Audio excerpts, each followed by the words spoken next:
Hi, my name is Shai. Together with Jade, we formed the Hobbits of Halifax. Jade and I immigrated to Canada in 2020, and after 3 years, we became naturalized Canadian citizens. In this vlog, I'm going to share you some things that we did during our 2024 summer road trip to New York.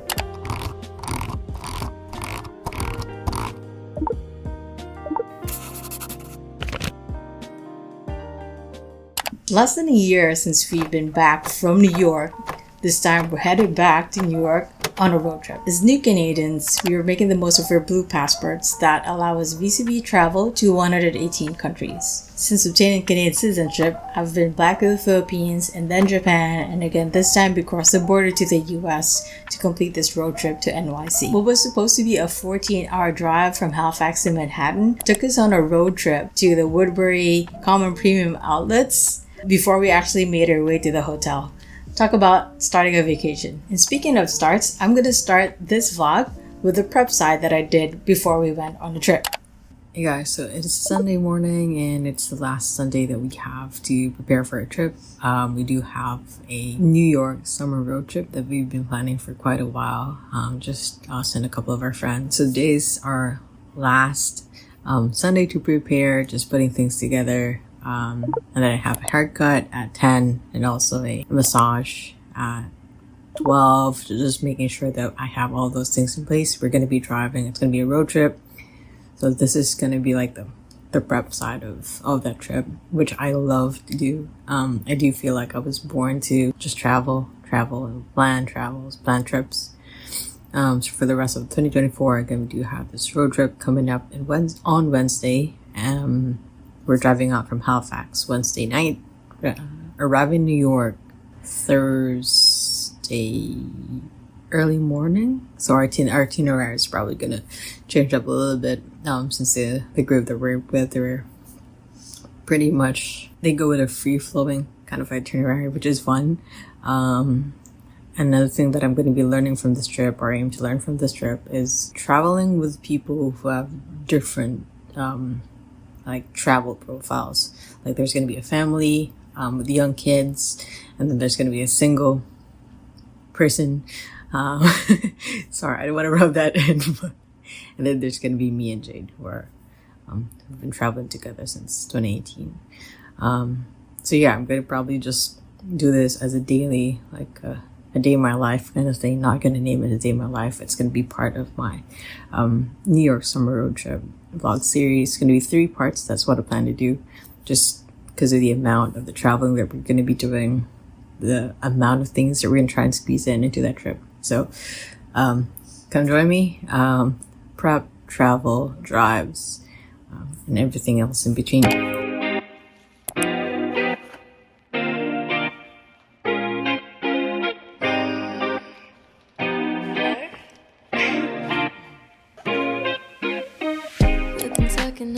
Again. Okay, so I found out, I probably just confirmed what Google Maps would have told me, that my barber is actually a 15-minute walk from our place. And because I left at 9:30, it's around 9:46, and my barber wouldn't be in because I booked her at 10. So the pronouns, she and she, I guess she's a she. Probably gonna have to ask her if I'm using those pronouns correctly, but basically the barber that I've been booking, or that I've been going to for my haircuts here, are both females. The first one that I had cut my hair, or booked to cut my hair, I think she's on mat leave because she just got a baby. I'm gonna find her on the booking site, so a little bit of investigative journalism. And I saw her Instagram that she did have a baby. I have been messaging her on Instagram. The first message that I sent her on Instagram was actually to ask if she was open to cutting my hair again, because back home the usual understanding, if you went to a barber, mostly you're a male, and until then I didn't know, I wasn't aware that they're actually lady barbers. So I just asked her if she was cool with cutting my hair, and she said yeah. I think like it's a non-discriminating chair.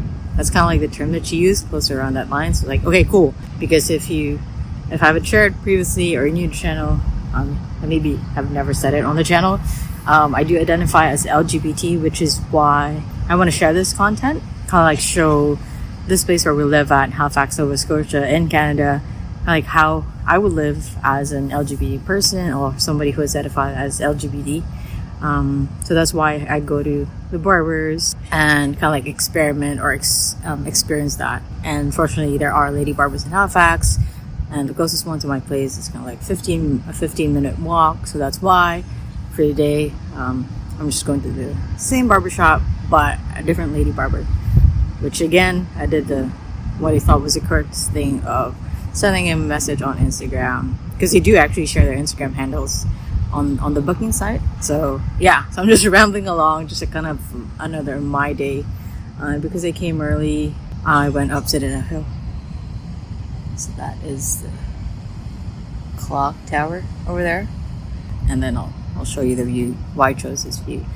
Pretty nice vantage point of the Halifax harbor. I'm not sure if I'll be able to see ferry passing through like just where I am sitting right now.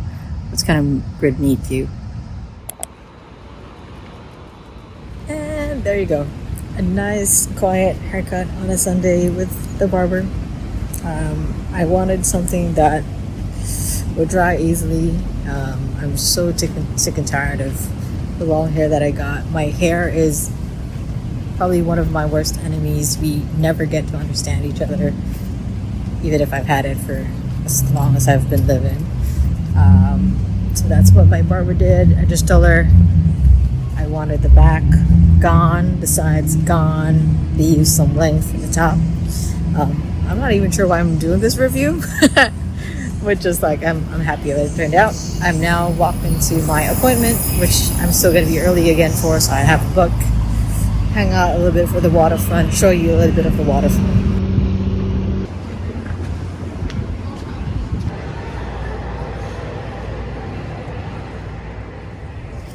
Okay, pretty busy Sunday out at the waterfront, so I'm just gonna hide from people, head into the brewery and just hide. Okay, massage is done, and I did not shut up. I was thinking if I should go to sleep, because that's typically what I do when I get a massage, but not today. So that's where we get our massage. We've been with Amanda for, gosh, from the time that we moved.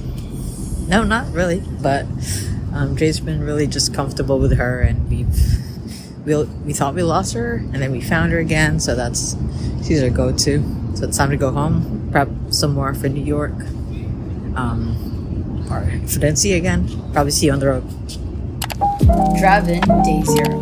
Like I mentioned, it's a roughly 14-hour drive from Halifax to Manhattan, and the drive took us through New Brunswick on the Canadian side, and Maine, New Hampshire, Massachusetts, Connecticut, and finally New York on the US side.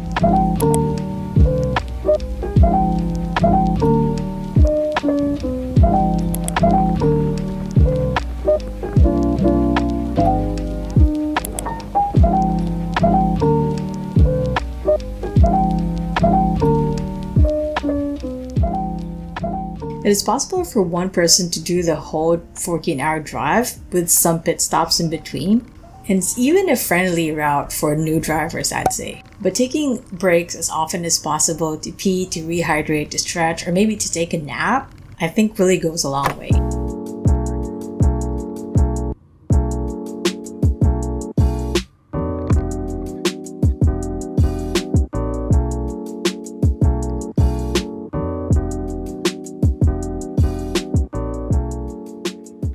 At one point, everybody else in the car was asleep. I was the one driving, and I had to part it a little bit just to stay awake. There were few stretches when ours and our buddies' cars were the only ones on the road, but for the most part, there was some traffic. By the time we got to Massachusetts, it was around rush hour, and the cars were falling into and out of the highway. Then I figured, since we'd be staying in Midtown Manhattan, and we might not want to deal with the hassle of taking the cars in and out of the garage to use the cars and drive off, we just went straight to the premium outlet, use the car because that's really the part of the trip that we're going to use the car the most, and then just drop them off in the garage. It was a sleepy day out in the outlet, pretty hot, and to be honest, that 14-hour drive kicked our butts, so we didn't spend as much time in the outlet, and soon we were back on the road, finally to Manhattan. The Black Friday deal we got in 2023 got us a hotel that actually put us in Midtown Manhattan, so that was a perfect spot for close by all the tourist spots that people would typically want to see. Full day 1.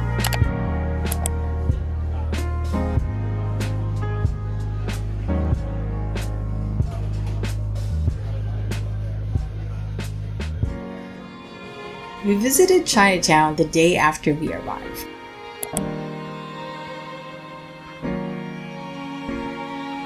This was quite another adventure since we had a stroller and 2 toddlers in tow. Can I just say, New York is not accessible. New York needs to be more accessible. So the main goal was to stop by my favorite pork bun place called My Lai Wa that's known for their pineapple pork buns and other good treats.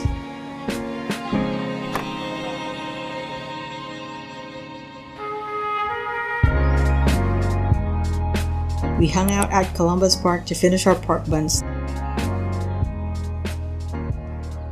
Then we walked from Chinatown to Soho to check out Eileen's special cheesecake for, well, cheesecake.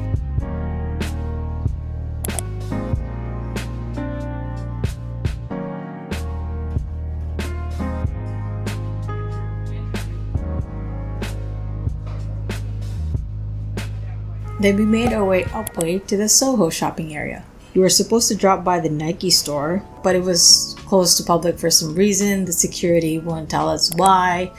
I'm guessing just probably another Taylor Swift sighting or another celebrity shutting the store down. Who knows? We went to Uniqlo instead, then back to the hotel, and then take a rest, and then back to Midtown to the High Line, and that was our day. Full day 2. This was a very short trip, so this day was actually our second to the last day in New York. So to make the most, I dragged Jade out very early to go up the to High Line, a public park / elevated walkway developed on what used to be a historic freight line above the streets of Manhattan West. Hi, it's early Saturday morning here in NYC, and I just took Jade out. So we're just gonna take a walk, see the neighborhood for a while. So we're staying in Midtown Manhattan this time. And so there's a couple of spots I wanted to hit just to avoid the crowds. So I'll show you places one by one. One is gonna be the High Line, that's by Hudson's Yard, the mall. That's and the vessel is actually in front of it. And then the High Line is next to it. So.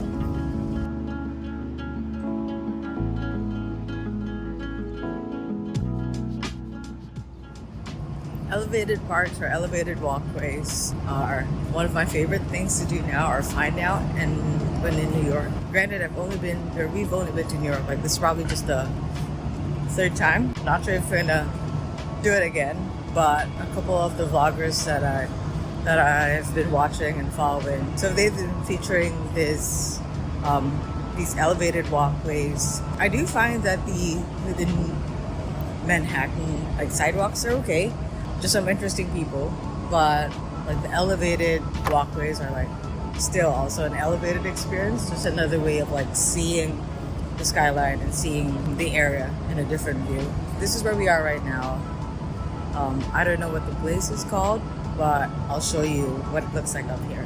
Fun fact, the Coach global headquarters is actually at number 10 Hudson Yards, and it's next to the High Line. So that section of the High Line is actually called Coach Passive, where people can see different Coach bags on display by the glass wall and see the different Coach bags again on display. Attached to it is a spur, protected and remanaged by Coach to preserve the last remaining section of the original rail structure.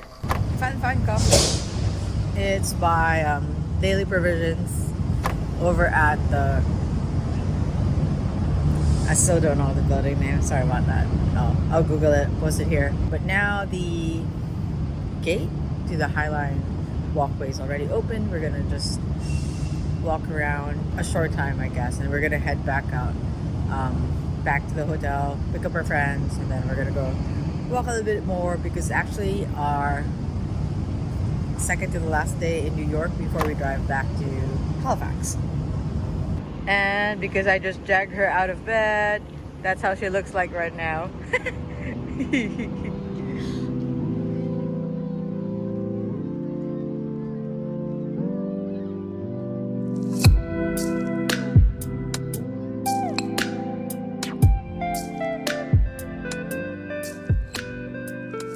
We walked back to the hotel to meet back with our friends and then complete the rest of our Midtown escapade.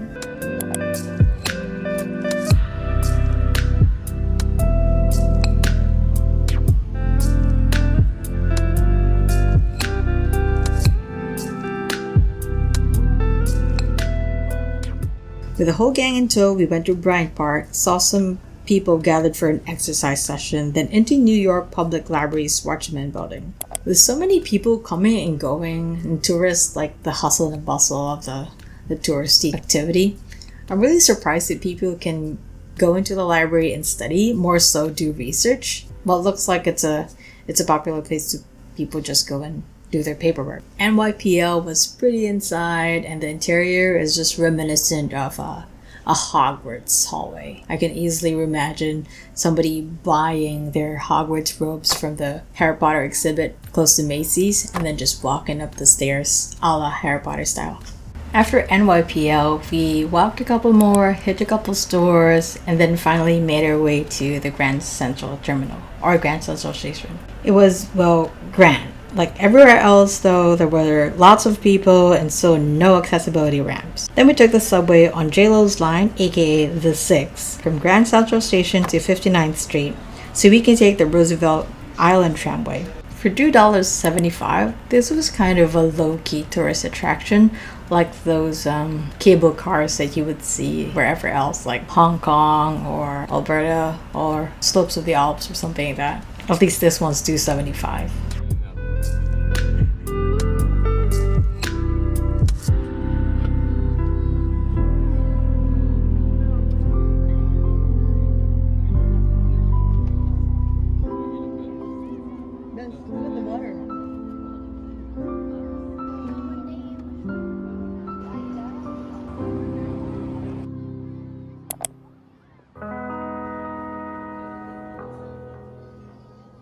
Then instead of taking the tramway back to Manhattan, we went on an escapade on the water by taking the ferry. The ferry zigzagged across the East River, and then we got off at the East 34th Street drop-off. After another day of walks, subways, going up subway stairs, we were just tired, so we went back to the hotel, got a little bit of rest, and then as a last hurrah, what is now Jade and mine, staying in NYC, we visited Black Tap, New York, for some milkshakes. Last day and drive out.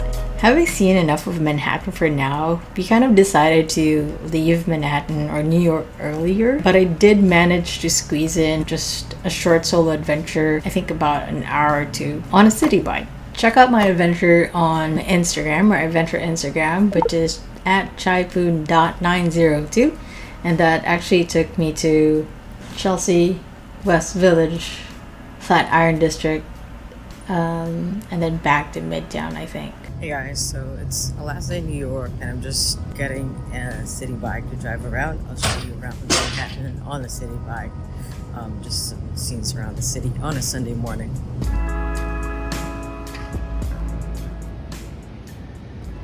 And I think that's the tower that's very close to the 9/11 Memorial Tower over there.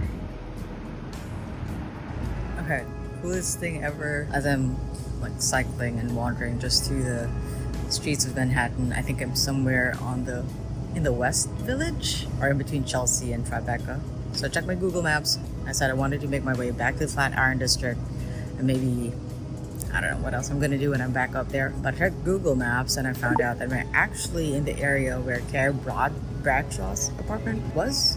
So it looks like it's one of these buildings, and I don't know if this is it. Pretty cool. Things you find out when you're just like wandering. Pretty nice idea to just like, if you don't have an itinerary to go around Manhattan. There's many things, many spots, many YouTubers that's making content about New York and Manhattan. stuff to do. So what I really did was just get a city bike. I think it's like $4 for 30 minutes and extra points, like 36 cents. I forget if it's like USD or Canadian, but basically that's around that much to get a city bike for 30 minutes and then extra minutes, like extra cost, of course. Yeah, so just a few cool things that I find here.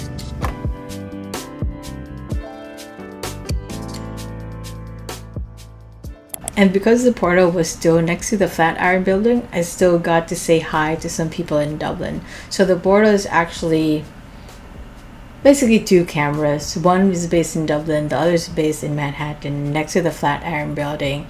And the people in Dublin can see you if you're standing in front of the portal in Manhattan. And then the people in Manhattan, aka New York, can see the people who are standing in front of the portal in Dublin. Kind of cool. Making our way back to Halifax, we actually did drop by Harvard and Cambridge, Massachusetts.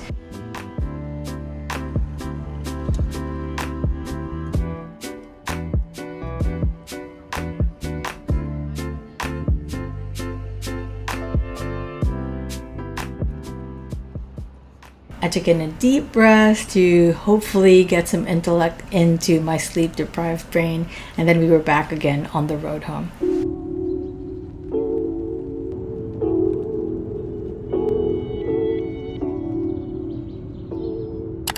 It was a short trip of many small and fun, interesting things. And to me, like many things, it's actually my way of experiencing life in the company of people we love and enjoy being with, challenging ourselves, and exploring places. Amidst the many things that we put ourselves through, we can easily feel very stretched.